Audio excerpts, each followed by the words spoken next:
Hello friends, welcome to deeply maths. तो दोस्तों, आज के इस वीडियो में बात करने वाले हम लोग कक्षा 10 के नील्स बोर का जो मॉडल था, उन्होंने क्या मॉडल दिया था। और बहुत ही इंपॉर्टेंट और बहुत ही इंटरेस्टिंग टॉपिक है जो आपके क्लास 10th में आपको ज़रूर पूछा जाता है। बहुत ही इंपॉर्टेंट साइंटिस्ट है, बहुत ही अच्छे साइंटिस्ट है ये। और उन्होंने क्या बताया कि हमारे पास क्या था। सबसे पहले आज इस नियम के बारे में पूरी व्याख्या करेंगे और इसमें जैसा भी दिया गया आप इसको स्क्रीनशॉट लेकर वीडियो को अपना, जैसे भी अगर पेपर में परीक्षा में अगर ये क्वेश्चन आता है तो आप वैसे ही इसको नोट कर सकते हैं।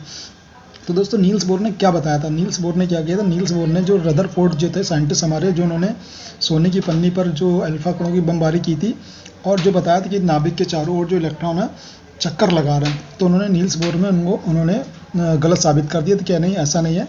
जो नाभिक जो है, इलेक्ट्रॉन नाभिक के चारों जो चक्कर लगा रहा है वो क्या एक निश्चित ऊर्जा में चक्कर लगा रहा है। ये इंपॉर्टेंट था। उनका चक्कर लगा रहे हैं रदरफोर्ड ने।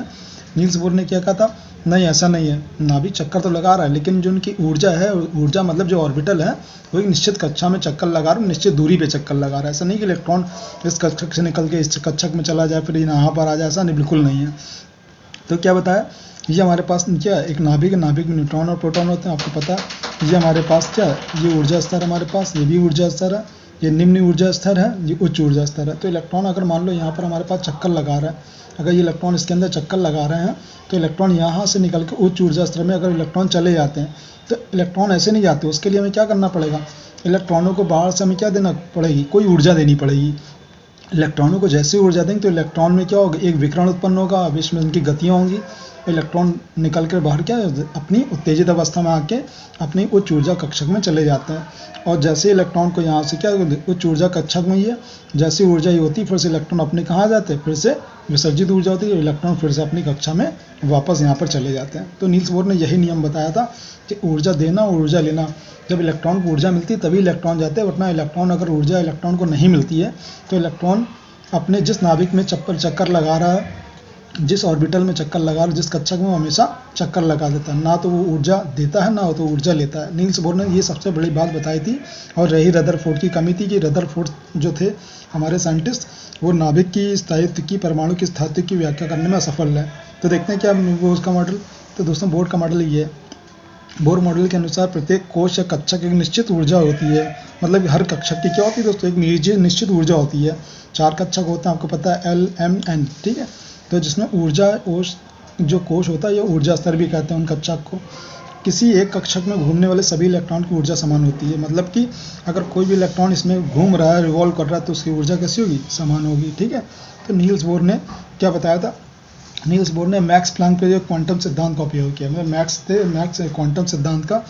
प्लैंक का जो क्वांटम का सिद्धांत दिया था कि जो लाइट है वो लाइट कैसे छोटे छोटे पैकेटों या बंडलों के रूप में मोशन करती है, जिसके अनुसार किसी इलेक्ट्रॉन की ऊर्जा का सर्जन या अवशोषण निरंतर नहीं होता, बल्कि ऊर्जा के पैकेटों के रूप में होता है। मतलब कि ऊर्जा के छोटे छोटे बंडल्स निकलते, जब वहाँ से लाइट हमारी क्या होती है, पास होती है, जो तरंग वेव का काम करती है। इन ऊर्जा पैकेटों को हम लोग क्या कहते हैं, क्वांटा कहते हैं। मतलब जो छोटे छोटे जो पैकेट्स निकलते ऊर्जा को हम लोग क्या कहते हैं, क्वांटा कहते हैं। यही हमारे बोर का हमारे पास क्या था, नील्स बोर का मॉडल था, जो उन्होंने बहुत ही इंपॉर्टेंट दिया था। अगर वीडियो अगर पसंद है तो चैनल को लाइक, शेयर, सब्सक्राइब जरूर करना। ये मेरी आपसे रिक्वेस्ट है, जल्दी से 100 सब्सक्राइबर मेरे पूरे करवा दीजिए, इट्स माय रिक्वेस्ट। तो ये हमारे पास नील्स बोर का मॉडल था कुछ। आप जैसी परीक्षा में आया तो बिल्कुल वैसे ही सेम ऐसे ही इसमें कर दिए थे दोस्तों, ठीक है। मैंने सारे नियम के मैं वीडियो बना रहा हूँ। अगर आपको किसी नियम का वीडियो चाहिए तो प्लीज़ कमेंट सेक्शन में बताइएगा, मैं उसके लिए भी अलग से वीडियो बना दूंगा। और क्लास 10th की सीरीज़ चल रही है फिजिक्स, मैथ, केमिस्ट्री की, तो सारे टॉपिक्स आपको इसमें ज़रूर मिलेंगे।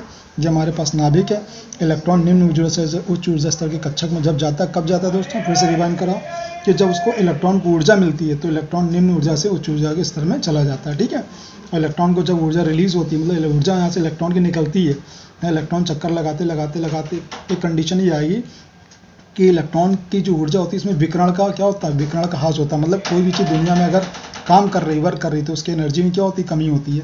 अगर उसकी एनर्जी में कमी होती है तो वो चीज़ फिर से अपने घर वापस आ जाती है। तो वही इसमें कहा, इलेक्ट्रॉन को जब ऊर्जा मिली तो इलेक्ट्रॉन कहाँ चला गया, उच्च ऊर्जा स्तर के कक्षक में। इलेक्ट्रॉन को जब ऊर्जा निकली, जितने भी इलेक्ट्रॉन घूम के वापस आ गए, तो इलेक्ट्रॉन फिर से कहाँ आ गया, अपनी कक्षा में। पहले यहाँ से यहाँ गया, फिर यहाँ से यहाँ पर आ गया। तो बोर मॉडल ने यही बताया था।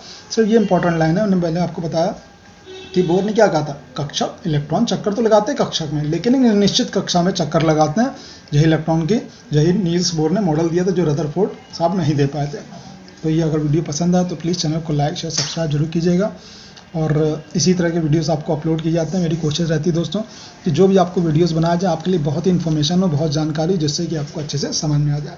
So thank you for watching this video.